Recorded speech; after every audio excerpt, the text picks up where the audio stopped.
So this gonna be your chair. I'm gonna be here. We'll just be talking back and forth. Main camera right here, wide shot in the back, and All right. that's what it is. All right. So, Y'all go ahead and sit him down. I want to show him how all right. Yeah. So yeah, get you right here. All right. Check it out. And then, boom.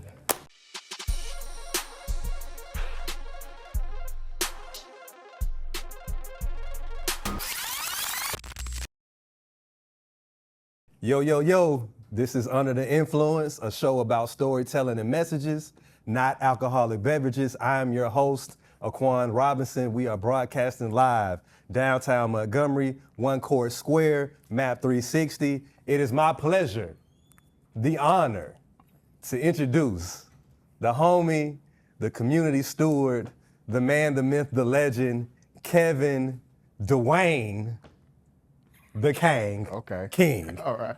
Clap it up for Kevin King, everybody. All right.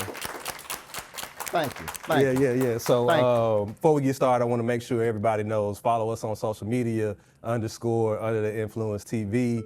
Check us out, like, share, subscribe, all the good stuff. Gonna keep it moving.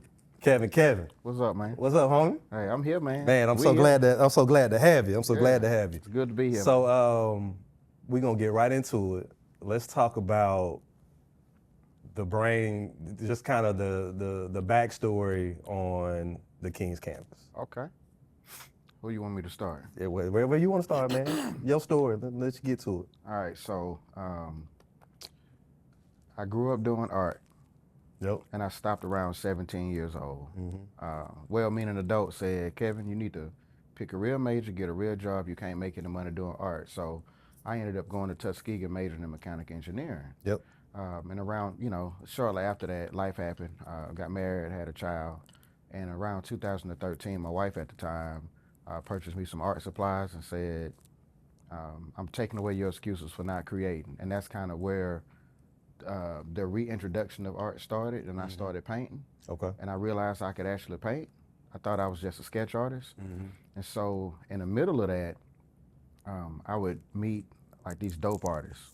And there was a young lady by the name of Tracy Howell who had this event downtown at the Capital City Club called Artists on Tap. And I guess you must have seen my work online. I don't even remember how Tracy and I actually got connected at that time. But she said, hey, I want you to do this art show, And I had only been painting for 2 months. And she said, I need a bio from you. I was like, a bio? I said, I only been painting for 2 months. I don't have no bio about my art. Yeah. And so that was the bio. I'm Kevin King, and I've been painting for 2 months. And she actually published that in the booklet. And so I just saw a lot of folks there, a lot of people who I'm still connected to today. But outside of that, I didn't see those people. Okay. But when I would go to a lot of the art exhibits and gallery showings, I just want to see black people there. Yep. I would see a couple people, but oftentimes in those spaces, we weren't necessarily a part of the show. And shortly after, I met Kalonji Gilchrist, who was doing something dope with 21 Dreams over there at 540 Clay.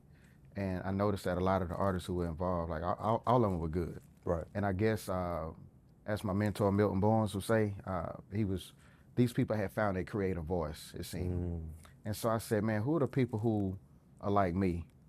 That high school student that was told to pick a real major, get a real job, you can't make any money doing art. That adult who was also like me, who allowed life to happen, and they need to get back into art. But also, what about that creative that didn't know they were creative, that's doing it for the first time? That was also me, because I had painted for the first time and I didn't know I could. Right. And so, being that we were doing work in West Montgomery already, and we were actually living in that community in Washington Park, we just found a spot on the 7 of Montgomery March Trail, because I had also gone to a conference that was hosted by Art Place America out in Phoenix, Arizona, and they talked about this thing called creative placemaking. And I noticed that a lot of people that was doing great stuff that was progressing their cities at that time. And then when I started reading the data, I was like, yo, arts and culture literally drives, it's an economic driver. And I said, well, if this is working all over the nation, why wouldn't it be able to work in a neighborhood like Washington Park? Right. And a city like Montgomery, Alabama. For sure. And so at that time, I was trying to figure out, how do I merge just my love for art and the community? And that's kind of how the King's Canvas was birthed. And so 2017 is when we were incorporated. And 2018, we had our 501c3.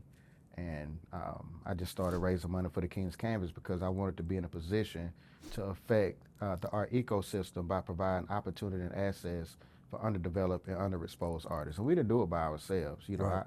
I had connected with Kalonji during that time, also Michelle Browder. We used to do events, you know, around the fountain. There was an event called Art on the Square. Yeah. And I never would forget, one year I did Art on the Square, and I told her about this idea of the King's Canvas. And you know how Michelle is. Yeah, shout out She's Michelle. like, all right, brother, Yeah. we're going to announce that the King's Canvas is doing it next year. I said, wait a minute, Michelle. It's not the King's Canvas yet. I don't even know what's going to become of the King's Canvas. It was just an idea. You know, and here we are. And so, and I remember people coming saying, man, we hadn't seen that many black artists out. Yeah. Like just out on the street, painting around the fountain. And they just started coming out in droves, man, Yeah. because we had something to say. Yeah. But, you know, and from my vantage point, and I'm learning that there was other things going on. I missed the Village Gallery era. I didn't know Frank Hardy at the time. Right. I knew Kalonji. And so from my vantage point, he was the only one that was doing something that I really wanted to be involved in consistently because it spoke to me and I can identify with it. Right.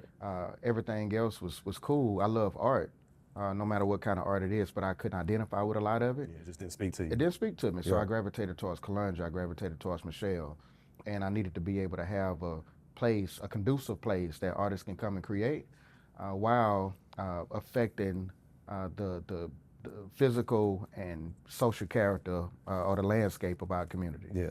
So let's dig in a little bit deeper on kind of the mission and the vision of King's Canvas. So, you know, how does the King Canvas, you know, actually empower underserved artists and in the community in West Montgomery? Okay, so at first it started out as the art studio, right? People said, hey, I need a place to create. And it went from that to doing pop-ups. You know, we would do events. Kalonji was already doing the art walk through 21 Dreams, and we started doing other pop-up events that eventually led to our busking ordinance. Yeah.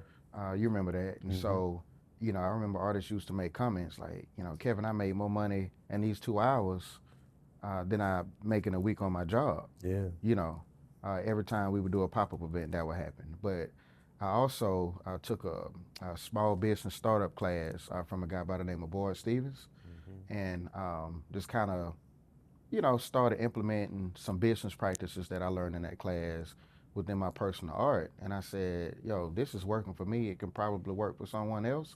And so, you know, artists started also taking the class, and I took the class so many times, you know, I've even taught it a few times to artists. And so we wanted to use that as a tool to basically empower people, because we don't believe we have to be starving artists. You know, we reject that whole notion of a starving artist. Now, if you're starving, you know, no shade on anyone who is, and we don't always make money on it, Right. but we want to encourage people to actively progress in the areas of business as it relates to their art. You know. Got it. Yeah, for sure. So that's a couple of ways, but we have some other things coming up, because if we have a studio, we've always wanted a gallery, and we have a gallery that's opening soon. Okay. Where those artists who create and who takes those classes, now they'll be able to have just an additional space, sort of like this one, to kind of you know, display their art and have people come to view it and potentially buy it. Right. So to that point, obviously, I know this is not always easy work, right? Right. So what are some challenges you faced in kind of building out your platform, building out the King's Canvas, and what moments have been the most rewarding for you also? Yeah, so I would say funding has been a major challenge. It's along with opposition. Opposition from people who, you know, you're minding your own business in your own corner, and for whatever reason they have something to say about what you're doing, even though it has absolutely nothing to do with them. But that's not as challenging as the financial aspect, and sometimes that affects the financial. Right. And so I think the rewarding moments have come during the times when I've laid out this plan, because even now, you know, it seems like we just adding stuff, but none of these were new ideas. Yeah. You know, from the start of it, you know, I had this little booklet that laid out everything that I wanted to do. We just working a plan. That's it. And so the reward moments are, you know, when we could, you know, initially move into art studio, and you can see artists in there creating. A reward moment is during COVID. Larry, who owns the restaurant across the street from us, Barber Gales, decided that because of social distancing, no one was no longer eat inside, so he added a couple of extra checkout spots just to kind of reduce the line. And so we built the deck on the front, and just to see people utilize that, and people walk across the street to eat, you know, in front of the King's Canvas, and just kind of stay within the community that way. That's another rewarding moment, just the activation of our space, knowing that art brings people together, you know, and painting that, having Winfred Hawkins and Nathaniel Allen and me paint that huge mural, Welcome to West Side Montgomery, and just to see people flock to that space, and to have, and the most rewarding moment is having Mr. Julius flipping his wrist over and putting 2 fingers on it and saying, you know what, Kevin, this neighborhood was dead and now it's alive. This portion of the neighborhood had no post, but it has a post again. Right. Then he just kind of shook his head and said, I never thought I'd live to see this. You know what I'm saying? Yeah, and so to have something like that happen in Washington Park, activating a vacant and abandoned property, implementing these creative practices, bringing people together, beautifying the neighborhood, and it creating a sense of vibrancy, you know, it gives people hope. Yeah. And so I think that's the most rewarding. Yeah, it's so impactful too when you talk about not only the history of that neighborhood, but just the cultural and historical significance of where it lies in Montgomery, and what, you know, that Selma to Montgomery March Trail meant to us as Black folk. Absolutely. As we, you know, fought for voting rights, and just being able to, I mean, it's literally right there on the trail. I mean, those people, you go back, you know, 60, 70 years, people was marching for voting rights right down that road. I mean, that's amazing for somebody that's been in that neighborhood to be able to see this, you know, kind of come back to life. That's an awesome achievement. So appreciate the work that you're doing on that. All right. So going into more community impact, how do you see the King's Canvas shaping the arts and culture scene in Montgomery? Well, I think I've seen it. I think back about 6 years ago, when a lot of us was first starting, I even got to throw out Anthony Thomas with Urban Dreams Fine Art. A lot of us kind of started around the same time. You just didn't see what you see now. And people who were around back then, they know. But people who are just coming on the scene, and they see just this visual arts, you know, explosion. You have galleries like this. You have people like the Creative Hub popping up doing dope stuff. You have people all over the place doing pop-ups and doing, you know, art is everywhere now. And there's a lot of us that's doing it, you know, as Black people in this city. And so I think as far as what we see as far as impacting it, I don't think you can slow it down now. Like, I think if the King's Canvas went away today, that machine would continue. And from what I've heard in the past, I've heard that movements started, movements died, but I think we're at a place right now where it's so robust that I don't know if you can stop it now. You know, if we tried. And so I think the impact is evident right now. Right. You know, just that whole ecosystem was set in motion through what a lot of us did. And of course, I believe that I had a large part to do with that through the King's Canvas. Yeah. And a lot of that too is just collaborative effort too. Yeah. I mean, one of the things that I've noticed just in this short conversation where we've been talking is, like, not only are you showing, you know, giving yourself props, which I know you don't always like to do, right? But definitely always giving props to your peers too. Yeah. Right, and making sure that there's a platform for them. Yeah. And I think that's so important, because a lot of times we get caught in this mindset of, you know, kind of a crab in a barrel mentality. Yeah. And I don't think that's always necessarily the case, right? I mean, a lot of it is just, when you starting out, it's for survival, but we can always work together. And so, you know, when we work together, everything grows, right? Absolutely. And so it's been good to kind of see that being arts and culture adjacent, like I am, being able to see kind of everybody thrive and grow. So it's super dope. Yeah. Personal creative growth, you know, what role do you think the arts plays in your personal and then in the community development too? I mean, you've kind of touched on that a little bit, but. Personal as far as me? Yeah. Ooh, so I'm kind of struggling with that right now because since I started the King's Canvas, I hadn't created as much. Prior to the King's Canvas, it was possibly like an every weekend deal. Yeah. But it was around that time when I discovered, you know what, I'm making some money off of this. I want other people to do this. So let me stand up an organization because I know how to raise money. I know how to run an organization. Let me do this because I want everyone to have access to this. Right. And so in the process, I feel like because I've been so focused on just the organization, at times I haven't had the capacity to create like I would like. Right. You know, I'm not saying that I didn't have the time, but during those times I'm either resting or doing other things, and sometimes I'm not motivated to go in and create anything. Yeah. And so I think I'm still trying to figure that out, and I have done some things recently that I hadn't released from a digital art standpoint. Okay. But yeah, so personally, I think I wouldn't say that it's had a negative impact because when I'm in places like this and I see people's artwork on the wall, I'm inspired. Yeah. I'm definitely inspired. Yeah. And it definitely, does something to me as far as, my mental is concerned, just by being in creative spaces. Right. And so just the way that I interact with other artists and seeing their artwork, it's uplifting. Yeah. And, Well, listen, man, what you waiting on? yeah. You gotta get back out here. Yeah. Let's Yeah, do it. you're right. That's And I've right. done stuff, but it's been like commission-based stuff. That's not as fun as Yeah, you just know, getting out doing there and something just that trying you to was figure it out and just, yeah. It's not as fun as doing something that you was inspired to do. And y'all know I've done a few murals, but I need to really get back into just the studying that I would do and coming up with these concepts out of the blue and just doing some dope stuff. I just hadn't done that lately. All right. So I'm gonna put pressure on you. You know that, right? Okay. Well, All right. you and everybody else, man. You and everybody That's what we else. gotta do, man. We gotta look out for each other, right? Yeah, that's right. All right. So share a story of a local artist whose journey has been transformed through their involvement with the King's Canvas. Oh wow, man, it's a lot, but I think my funniest story is I don't want to leave anybody out. I don't want anybody to be mad at me because there's so many stories. Well, give me two then. Well, I think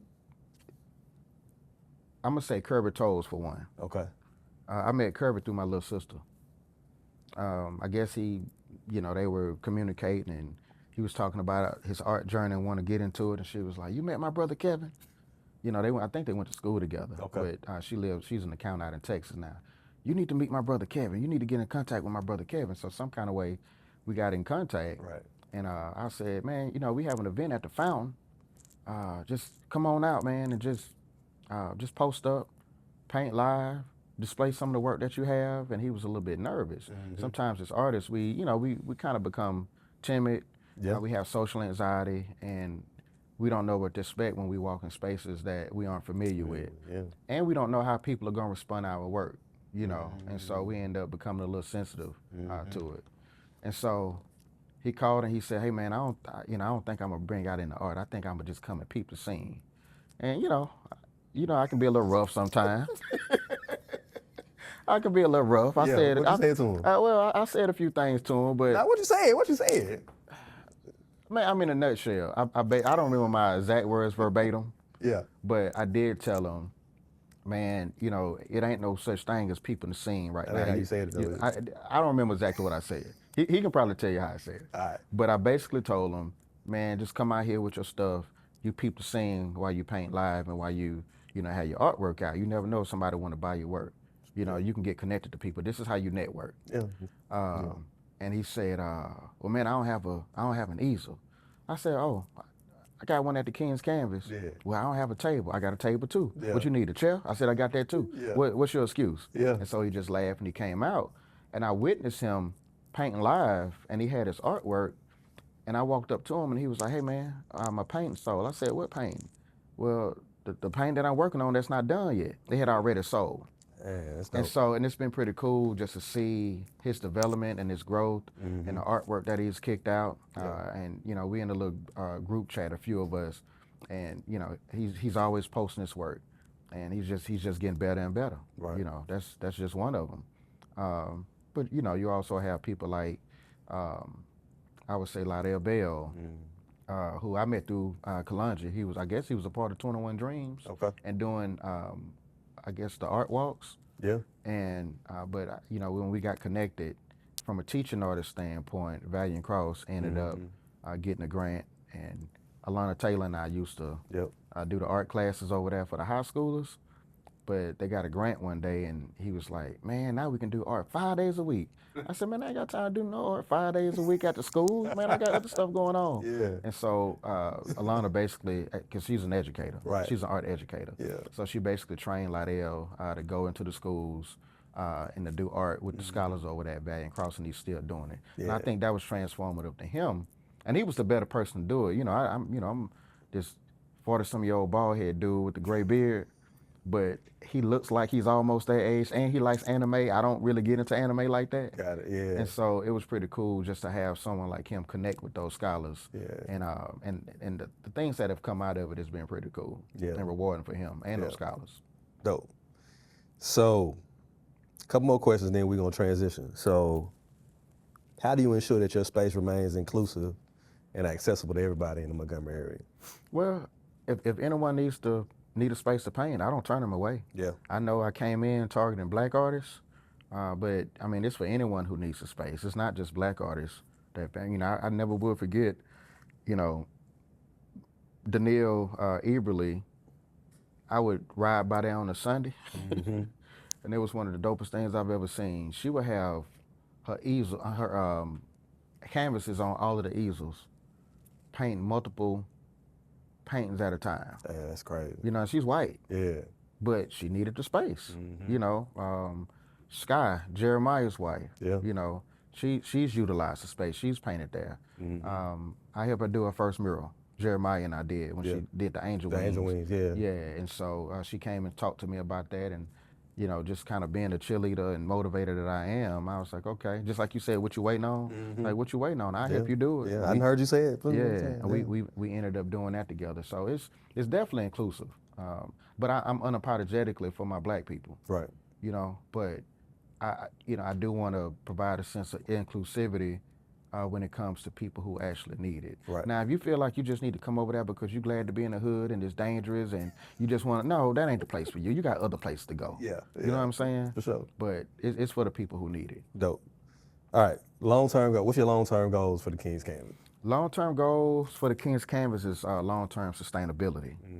And I say that because a lot of times as black-led, and everybody in the nonprofit industry is struggling, period, no matter who you are. Yeah. But especially us, you know, especially those of us who, you know, we employing people. Yeah. We drawing our salary from it. Sometimes the monthly, quarterly, and annual donors ain't donoring.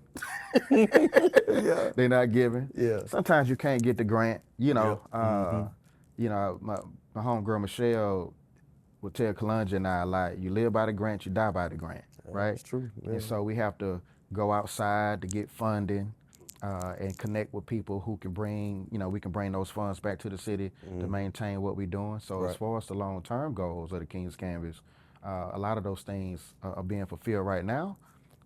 But, you know, we're in the process of creating a revenue generator that would allow us to basically be a lot more sustainable. And we want to kind of ramp up like not only just visual arts, but performing arts in our space with the stage that we have. Oh, yeah. And to bring more life and vibrancy to the community on a consistent basis. And I think through the new gallery that we opening, the new studio that we built out, the gift shop, but to also have Fred and Anthony Brock open up Valiant Books on Oak right next door to us, just to see arts and culture being placed in the space that's creating life, but that's also bringing other black businesses to the community.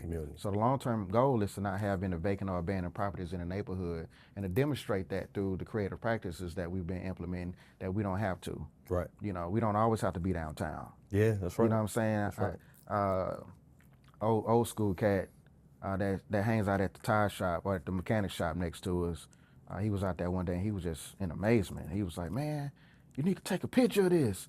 I ain't seen nothing like this over here in 50 years. Yeah. Man, it look like we downtown. They sitting on blankets and they sitting in chairs. Yeah. They got their coolers. We being entertained. We don't need to go downtown for nothing. That's right. Not like hanging out downtown. Yeah. But we should also be able to have, similar activities in our own communities. Spaces. Yeah. And so that's the goal. Right. It's to show that creative practices can be an economic driver even in our own communities. Mm-hmm. All right, last question, then we're gonna transition to the crowd. Okay. All right. How can viewers and listeners support the King's Canvas and artists you serve? If you want to look directly in that camera, you can tell them. So for one, as far as the King's Canvas is concerned, we always need money. The website is thekingscanvas.org. You can even type in canvasmgm.art. That'll take you to it. And at the top right-hand corner, we have a donate button. You click on that, and it'll take you to the donate button. So give as much as you can because we need it. Show up at galleries like Map 360. Show up at these pop-up events. Look at the artists that we have that I post on our stories or on our sites.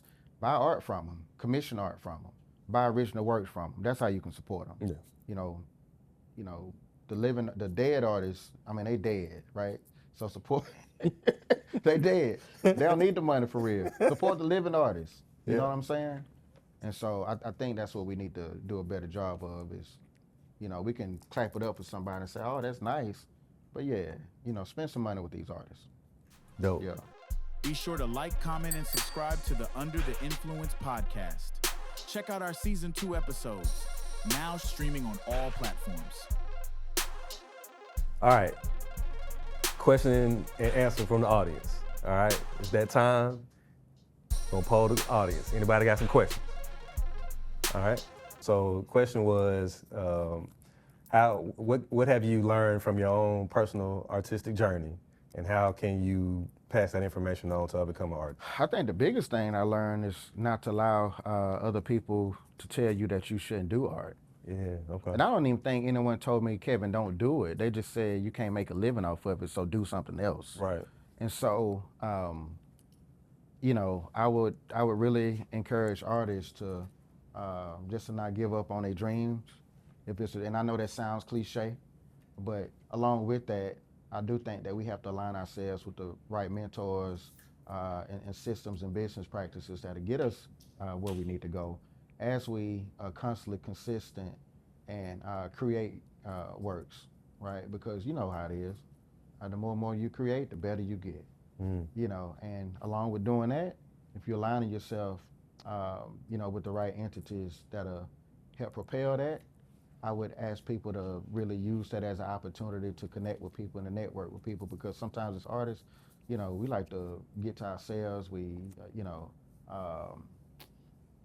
a lot of times we deal with all sorts of insecurities. We antisocial a lot of times. We have all kind of things going on in our creative minds. But just kind of being more social, vocal, putting yourself out there and aligning yourself with people and not allowing anyone to encourage you or discourage you from doing your art. Yeah. That's what I wish I would have learned, because I wouldn't have stopped for 17 years. But I feel like art came back during the time when I needed it the most, because there was a lot of things going on in my life at the time. And I just needed an outlet, and that provided that for me. It provided a lot of healing that I needed for the moment. And I'm not saying if I can go back, it'll be different. But during that time, I wouldn't have stopped for 17 years like I did. I would have kept going. I would have actually turned in those applications for the Art Institute of Atlanta, and there was a few more. When I go to my mom's house, I go back in the garage and I'm looking at old stuff from high school, applications that I never turned in. Yeah. So, question was, going back to talking about the starving artists, what are some outlets that you can provide, that the King's Canvas provides for young artists or up and coming artists that need some type of mentor? So I worked for a youth organization for 12 years. I was one of the directors. We're not a youth organization, and so a lot of artists that we deal with are adults, and I specifically focus on adults because I feel like a lot of times we gravitate towards the youth so much we forget about the adults. But there's been people like Lydell that we have trained to go, to go in schools and to work with the youth. And I've been in schools personally. I do a lot of one-offs, a lot of, teachers, educators in the school system that hit me up, and I go and I teach an art class. And I've even been in there to do entrepreneur training with some of them. But also I am the board chair of an organization called Amp Up Arts. And it's a statewide organization, and they train, and we have teaching artists that are in the schools all over the state. Even in Montgomery, we have teaching artists, and we work with these collaborative sites to make sure that our students are being educated through teaching artists. And a lot of times they either connecting with a degreed art teacher, and if there's not a degreed art teacher in the schools, a lot of times those teaching artists kind of become that, and so. We basically empower other people to do it, but I feel that my personal calling is to focus on just the physical space that we have and building that out, showing that we could utilize these creative practices in historically disenfranchised communities like Washington Park, and as well as dealing with the adults that we attempt to serve. We'll take one more question from the audience. That answer your question, Michelle? Okay. Thank you. How you doing? I'm doing well. How are you? I'm pretty impressed visiting from Jersey, Okay. Okay. Jersey in the house. All right. walking around here trying to find out what's going on. Okay. All right. So the question is what would you like for your art to say or speak to somebody that's not necessarily in the art? Okay. So when I am doing art, the art that I love to do usually leans more towards having some sort of social commentary, and I would want people to be educated through my art. I would want them to question just the state of our society. And I would also want them to somewhat, even though oftentimes my artwork doesn't necessarily give anyone any hope, through personal conversations that I have with people, or that I've had with people in time, within the past few years, where I've been able to interpret my art. Sometimes it brings, it's a common ground for people, and you're able to have conversations with people that you probably couldn't have with them if you were just conversing about racism or what it means to live in America as a black man and all of that. And so at the end of the day, when I create that type of artwork, I just want people to be educated, and I want their worldview to be challenged. I want them to ask questions. Yeah. Thank you. Good question. Yeah, great question.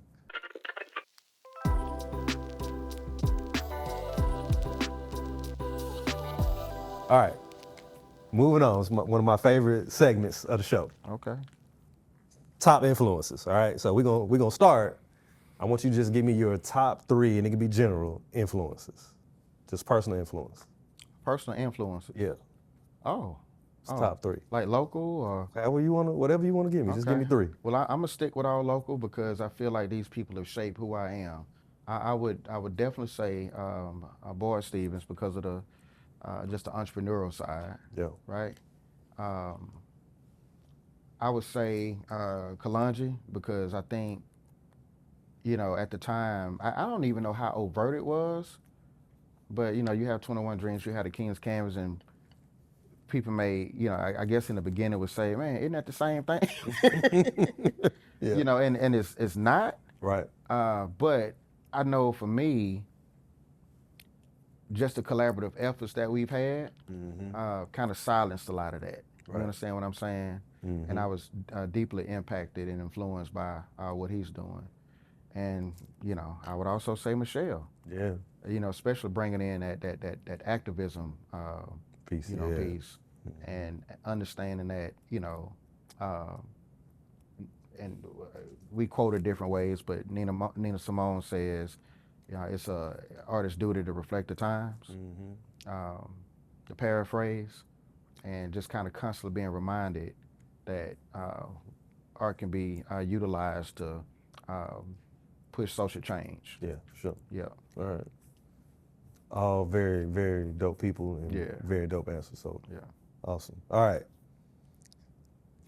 Top 5 section. Top five. Okay. Give me your top 5 album art covers. Album art cover. So Y'all may not agree with this.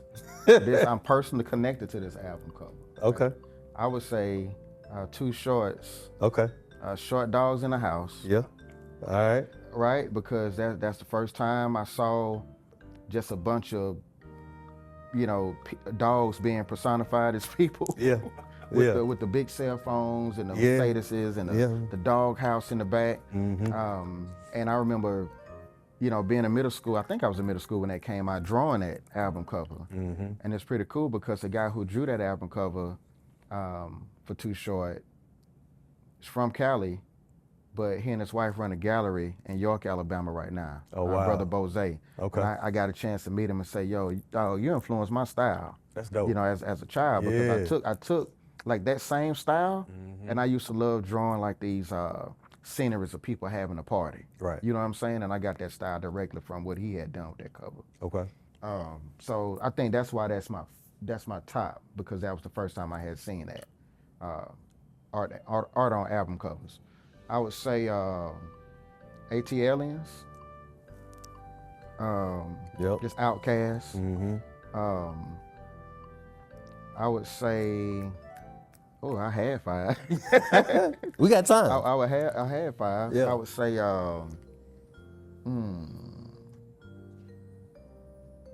man, my mind just went blank on that one. So you got, another dog, Snoop Dogg. Yeah. Doggy Style. Dog style. Yeah. Yeah. Yeah. So that's one of my favorites. I would even say, I don't think this was an album cover. Which Outkast CD had the lady on it? That was Yeah. Aquemini. Yeah. Yeah, Aquemini. On the CD artwork. On the CD, the CD artwork. Well, I'll allow it. You allow that? Yeah, I'll allow it. Okay. Who was it? Was Yeah. it Tribe Called Quest? Which one? The one that had the lady on the front with the that's, red, black, and green. Which one was that? It's I don't think it's Low End Theory. It's probably Midnight Mirage. No, it was Low End. I think It was Low End Theory. Okay. I think so. Yeah. Either one of those would be on mine. I got to give you mine. I'll give you 3. Man, and I know I'm missing some. I know I'm gonna hear yours and be like, yeah, I forgot about that one. Yeah. You've been thinking about this. Well, I mean, as you've been talking, Really? I've been thinking about it a little bit. You have? Yeah. A little bit. And you mean like actual I artwork mean, on the cover? you've given me 5. I'll allow the. Right, I gave you 4, I think. Okay, you want one more then? What was the what you think the last one is? You want me to guess what you Nah. you gonna say? Yeah, what am I gonna say? Knowing me, I want you to give me one. I figured you was gonna go something Wu-Tang. But see, when you say artwork, Well, it don't necessarily have to be artwork. I mean, it could just be album cover. okay, Yeah. okay. Because when we think Okay. about it, it's Yeah, all art. I mean, it's all art. Yeah. Yeah. So, but I thought you meant like people actually Like, yeah. drawing covers. Yeah. You know what? I would say, I would say NWA for life. Okay. Of how you spelled it on there, Evs again. Yeah. Because they spelled it backwards. Yeah. Yeah. And I remember, you had the guys, and it was real dark. Souls coming up out of their body. I used to draw stuff like that. Okay. And I remember drawing that cover. Yeah. So yeah, I guess. All right. I don't know. All right. I guess I'm gonna give you top. I may replace some of mine with yours. No, that's Yeah. fine. I'm gonna give you 3.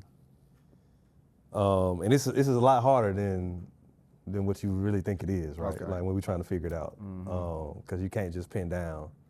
I would say this is kind of like a 1A, 1B. So I'm gonna go Nas, Illmatic, and Biggie, Ready to Die. Yeah, those albums came out in the same year, but they really set the tone for like people embracing their childhood, like Yeah. that childhood picture, and then now you seen like that trend continue on to nowadays. But you remember Raekwon accused Well- Biggie of biting off of Nas, and he ain't like that. Yeah.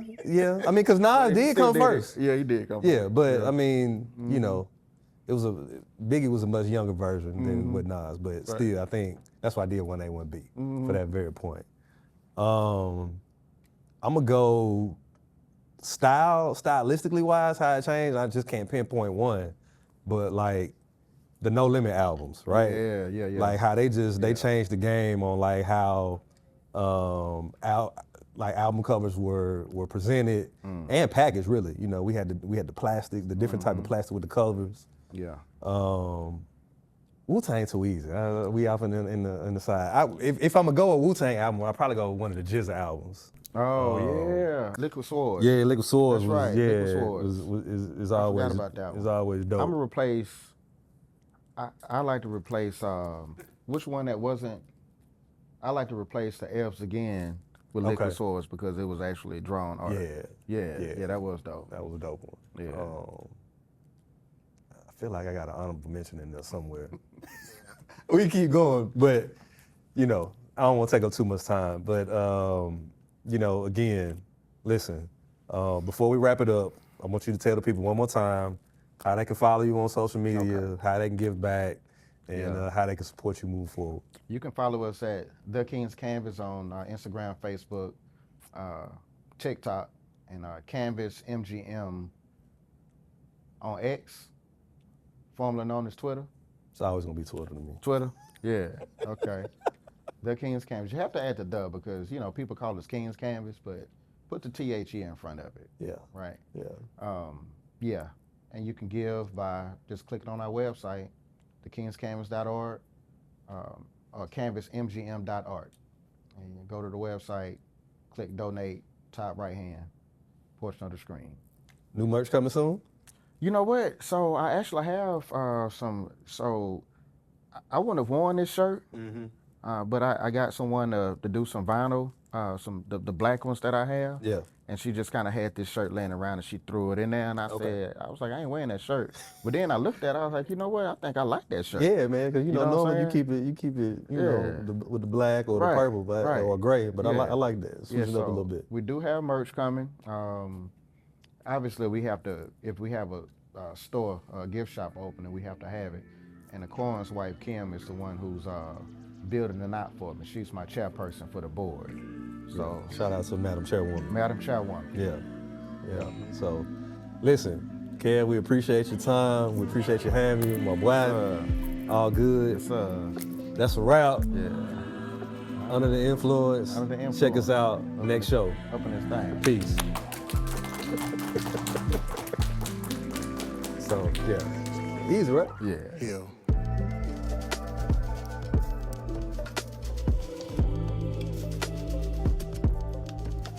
Hill.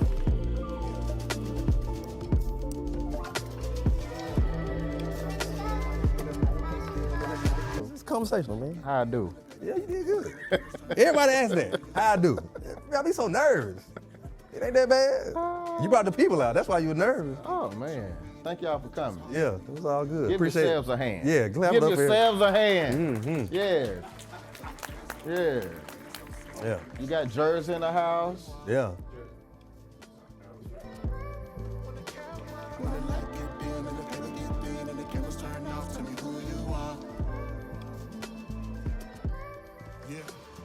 Searching for the silver lining in the night sky. Up at night, moonlight piercing through the blinds. It's been a while since the last time I cried. Until the night, the pain plaguing my mind. The things that I seen left scars in my eyes. I ain't been the same since my best friend died.